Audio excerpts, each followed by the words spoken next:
Secrétaire général, il y a Ligue des démocrates chrétiennes. Tout le monde dit que Elo Boni n'est pas pour les Canadiens pour parce que dans mon amboka Joseph Koumadi Azoa a comme gouverneur, il y a province Soana, Sankourou comme toujours problème. Il y a des députés sous désavoués, il y a l'Oua, pour porter allégeance à son endroit. Alors, tout le monde est réellement en tant que moi dans Boka, pour une réalité à côté, on a et le connu les pour les canards sans cours. Et là que ça les kalilo et ça y a les lotés. C'était que depuis moi dans Boka, Joseph Mukumadi Stéphane Azwa et Bonga ya Kukamba, ndi makambo ibandi. Makambo ya Sankuru ibanda 60 tilelo. À partir ya Kinshasa awa. Depuis où ba créé un groupe de Mbiza pour déstabiliser le Mumba dans les années 60. Tilelo balinga kate Sankuru et Kende Liboso. Depuis baboma Lumumba, il fallait koboma communauté naie na famille naie. De l'indépendance, Timu Kolo ya lelo. Gouvernement ya Congo atikala qui inauguré attaque clôture na Sankuru. Nous étions avec Mbujimaï comme notre chef-lieu à province. Aucun gouverneur à l'école Mbujimaï a ibsabino katia tia ba moko na école moko atia porte na bureau ya l'état a tonga un maître a inauguré pont. Siko tango mwana mboka Joseph Stéphane azui na bo konzi ya sika ya école Félix Antoine Tshilombo Tshisekedi.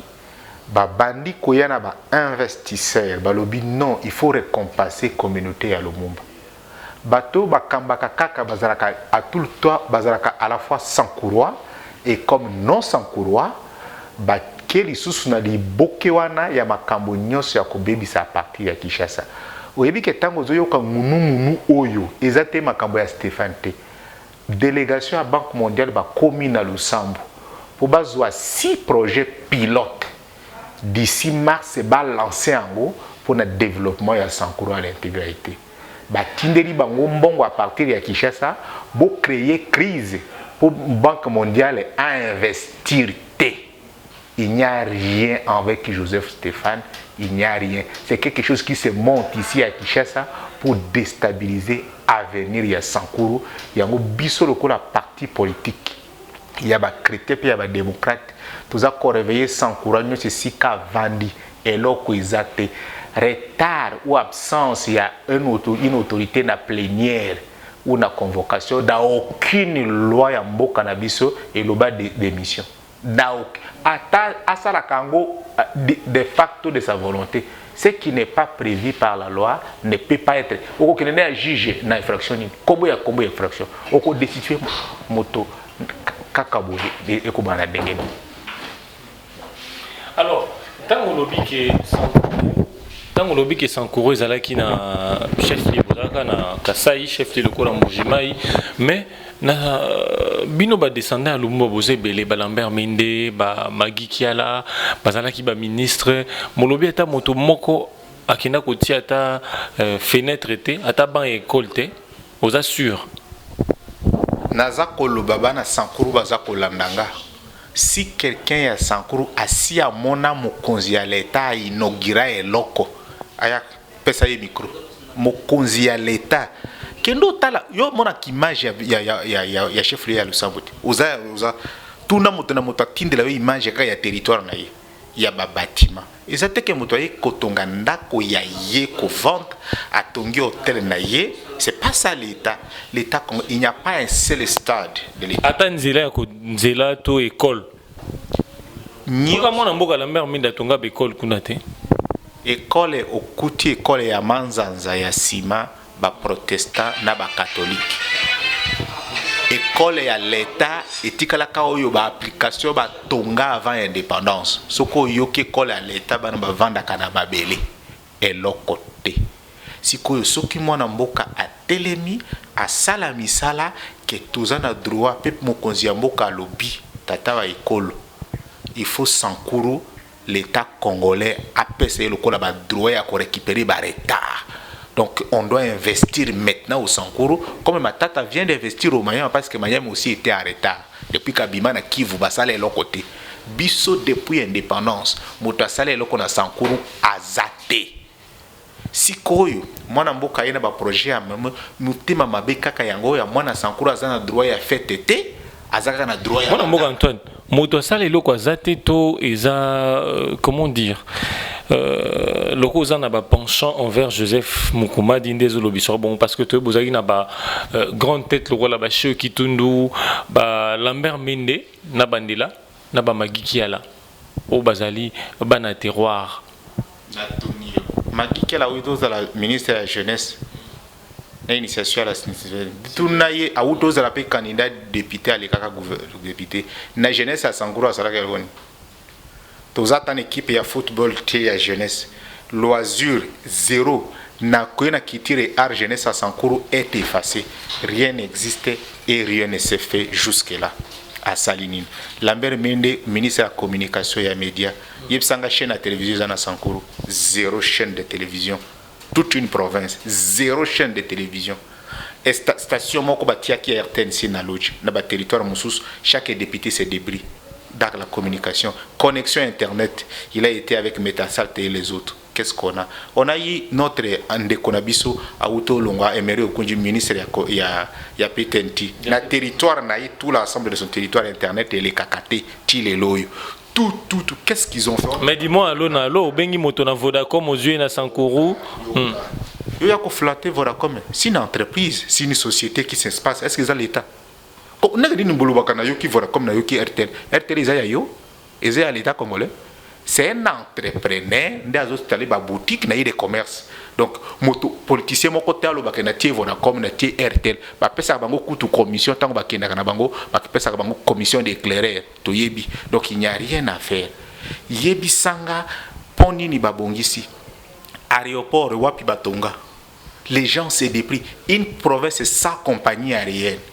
Ba petit commerçant de ba fret avion akenayi bango moko azala kawa na makamona mango azole la moya okende tozala kana jour moko avion ke na province mo lundi et sili soki malade kangio mardi vendredi jeudi okokuf. Quel est l'hôpital? Au sein mon hôpital quel est les facilités ce communément hôpital à malamu et loko malamu ba catholique na ba missionnaire. L'état n'a rien fait. Joseph Stéphane à l'hôpital. Allons chez les partenaires, cherchons des investisseurs sérieux. Et tout le monde investir parce que le gouvernement a publié qui liste l'équipe gouvernementale mais il est investi. T'en fais pas. Les droits est compliqué. Ils vont travailler. Ils à bientôt même. C'est l'anarchie. Anarchie. Il faut pas investir devant l'Assemblée provinciale, approuver le projet Nabango et puis. Quand l'Assemblée a démissionné à sa mission régalienne, on voit déjà sa mauvaise intention. Il y a une autre loi qui peut le frapper. L'Assemblée provinciale n'est pas au-dessus même du ministère de l'Intérieur. Nous avons un ministre près du Parlement et des assemblées provinciales. Nous avons le ministère de l'Intérieur, nous avons la présidence de la République. L'Assemblée provinciale n'est pas l'organe délibérant suprême. Elle a une compétence très limitée avec les cours d'appel. La Cour de cassation est là, la Cour constitutionnelle est là. T'en fais pas, c'est un faux débat. Bloqué. C'est un faux débat, mais bloqué. Il n'est pas bloqué. Je t'ai dit le lendemain ou après-demain, tu me donneras raison. Et je me limite aujourd'hui par là. Tout va marcher. Dernière question dans Tuna. Tant au lobby, moi Namboka Mukuma dit à Lingia Sala, moi Namboka Mukuma dit, pas la délégation à Banque mondiale, mais mbongo za ko utana kisasa pona kuluka ko déstabiliser mbongo za ko uti pa banani et pas ba oyo balingaka te Sankuru et CP là. C'est le même système, même mythe montant depuis l'année 60 jusqu'à aujourd'hui, on change que des acteurs. Et on a toujours utilisé les fils du Sankuru. Ils sont responsables. Na fundi motote, na fingi motote, na breli motote, mais ceux qui ont travaillé depuis 60, on échange que les systèmes à la complicité même externe pour notre peuple. alors mutetela nyoso akotaka na système wana a émergeaka o nyoso asopozaka bakataka ye mutu mais biso tolobi mbalo oyo bakokata biso mutu tout mais projet wana tozokata yango de nuire à notre population. Qu'est-ce que nous avons fait après avoir apporté l'indépendance dans le Congo? Batikela biso mukila po nani to mema indépendance, on n'a pas droit à la jouissance. Nzela izate, aéroport izate, école Almalongi izate, toutes les universités sans une seule bibliothèque et loko izate, centre de recherche izate, loko izate, bako fini biso lokola banyama na kati ya sac. Pe tozo tsepela tozo le moment va président assemblée provinciale à lobby kingani boy. Au développement du Sankuru ou la mort. Antoine Makai, merci. C'est moi qui vous remercie. Comme ma communauté naïe, na famille naïe. De l'indépendance, Timu Kolo ya lelo. Gouvernement ya Congo a tikala qui inauguré à ta clôture na Sankuru. Nous étions avec Mbujimaï comme notre chef-lieu à province. Aucun gouverneur à l'Ekana Mbujimaï a ebisabino katia tia ba moko na école moko atia porte na bureau ya l'État a tonga un maître a inaugura pont.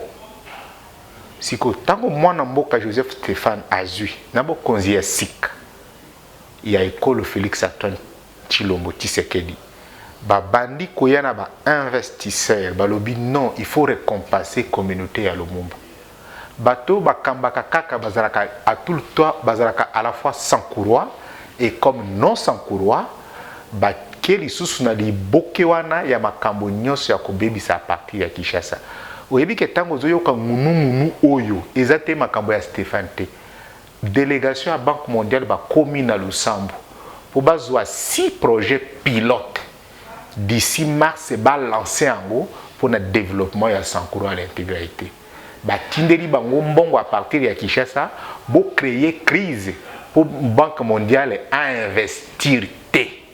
Il n'y a rien avec Joseph Stéphane, il n'y a rien. C'est quelque chose qui se monte ici à Kinshasa pour déstabiliser l'avenir de Sankuru.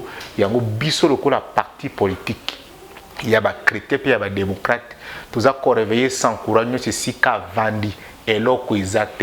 Retard ou absence, il y a une autorité na plénière ou na convocation dans aucune loi ya mboka na biso et le bas d'émission. À ça la Congo de facto de sa volonté. Ce qui n'est pas prévu par la loi ne peut pas être. Au qu'on est jugé dans infraction. Combien d'infractions? Au qu'on destitue moto kakabo et kobana dengeni. Alors, tant qu'on lobby que Sankuru ezalaki na chef lié na Kasai chef de l'école Mbujimaï mais na bino ba descendant à Lumumba boze belé ba Lambert Mende ba Magi Kiala bazalaki ba ministre molobi ata moto moko akenda kotia ata fenêtre te ata ban école te aux assure naza koloba bana Sankuru baza kolandanga. Si quelqu'un à Sankuru assis à mona mokonzi ya l'État inaugura eloko aya pesa ye micro mokonzi ya l'État kendo tala yo mona image ya chef ya Lusambo oza tuna moto na moto atindela yo image ka ya territoire na ye ya ba bâtiment ezate ke moto ye kotonga ndako ya ye ko vendre atongi hôtel na ye. C'est pas ça l'État. L'État, il n'y a pas un seul stade de l'État. Attends, Nzela to école. Comment on a mboka Lambert Mende tonga école kunate? École au kuti école ya manzanza ya sima ba protestant na ba catholique. École ya l'État etikala ka oyo ba application ba tonga avant indépendance. Soko yoke école ya l'État ba na vanda kana babele elokote. Sikoyo soki mwana mboka atelemi asala misala ke tozana droit pep mokonzi ya mboka lobi tata wa ekolo il faut Sankuru l'État congolais apesa lokola ba droit ya ko récupérer ba retard. Donc on doit investir maintenant au Sankuru comme ma tata vient d'investir au Mayama parce que Mayama aussi était en retard depuis Kabima na Kivu basala l'autre côté biso depuis indépendance moto asala eloko na Sankuru azate. Sikoyo mwana mboka yena ba projet ya mutima mabe kaka yango ya mwana Sankuru azana droit ya fête te azaka na droit ya mwana mboka Antoine moto asala eloko azate to eza comment dire loko za na ba penchant envers Joseph Mukumadi ndezo lobiso bon parce que te bozaki na ba grande tête loko la ba Cheo Kitundu ba Lambert Mende na bandela na ba Magiki ala o bazali bana terroir na tonio Magiki ala oyo la ministre de la jeunesse na initiation à la citoyenneté tunaye a oyo la pe candidat député à l'ékaka député na jeunesse à Sankuru asala ke woni toza tan équipe ya football te ya jeunesse loisir zéro na koyena kitire art jeunesse à Sankuru est effacé, rien n'existe et rien ne s'est fait jusque là à Salinine. Lambert Mende, ministre de la communication et des médias, yebsanga chaîne à télévision à Sankuru, zéro chaîne de télévision, toute une province, zéro chaîne de télévision. Et station moko batia qui RTNC na lodge na ba territoire moussous, chaque député se débris dans la communication, connexion internet, il a été avec Metasalt et les autres. Qu'est-ce qu'on a? On a eu notre Andekonabiso à Outo Longa, Emery Okunji, ministre ya PTNT. Le territoire n'a eu tout l'ensemble de son territoire internet et les kakate, les loyo. Tout. Qu'est-ce qu'ils ont fait? Mais dis-moi, allo, bengi moto na Vodacom aux yeux na Sankuru.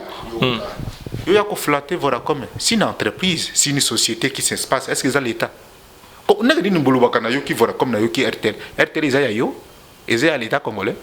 C'est un entrepreneur qui a installé une boutique dans des commerces.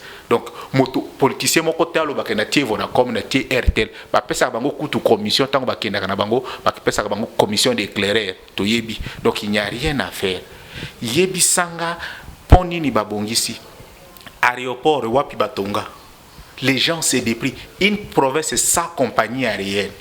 Ba petit commerçant de ba fret avion akenayi bango moko azala kawa na makamona mango azole la moyen okende tozala kana jour moko avion ekenda ka province mo ba lundi esili soki malade kangio mardi vendredi jeudi okokouf. Quel est l'hôpital? Au sein mon hôpital quel est les statistiques sous comme mon hôpital ya malamu eloko ya malamu ba catholique na ba missionnaire. L'état n'a rien fait. Joseph Stéphane a l'hôpital. Allons chez les partenaires, cherchons des investisseurs sérieux. Et tout le monde investir parce que le gouvernement a publié qui liste équipe gouvernementale mais il est investi. T'en fais pas. Les droits est compliqué. Ils vont travailler. Ils à bientôt même. C'est l'anarchie. Anarchie. Il faut pas investir devant l'Assemblée provinciale, approuver le projet Nabango et puis. Quand l'Assemblée a démissionné à sa mission régalienne, on voit déjà sa mauvaise intention. Il y a une autre loi qui peut le frapper. L'Assemblée provinciale n'est pas au-dessus même du ministère de l'Intérieur. Nous avons un ministre près du Parlement et des assemblées provinciales. Nous avons le ministère de l'Intérieur, nous avons la présidence de la République. L'Assemblée provinciale n'est pas l'organe délibérant suprême. Elle a une compétence très limitée avec les cours d'appel. La Cour de cassation est là, la Cour constitutionnelle est là. T'en fais pas, c'est un faux débat.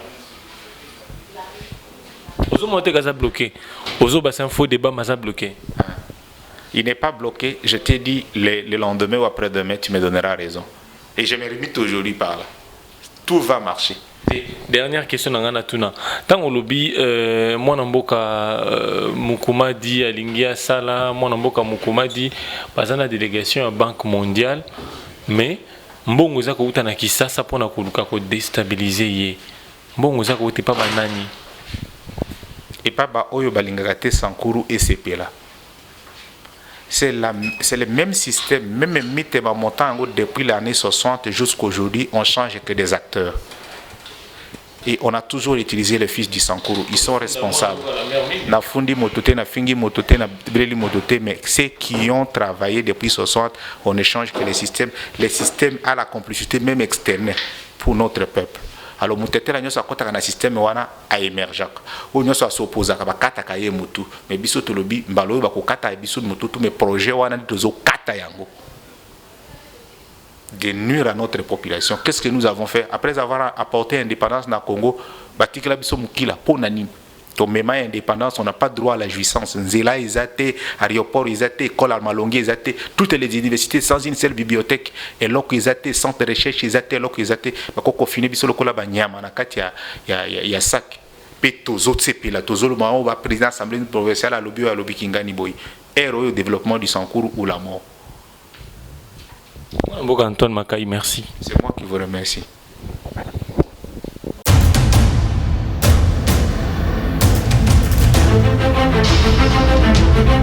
Audio Jungle.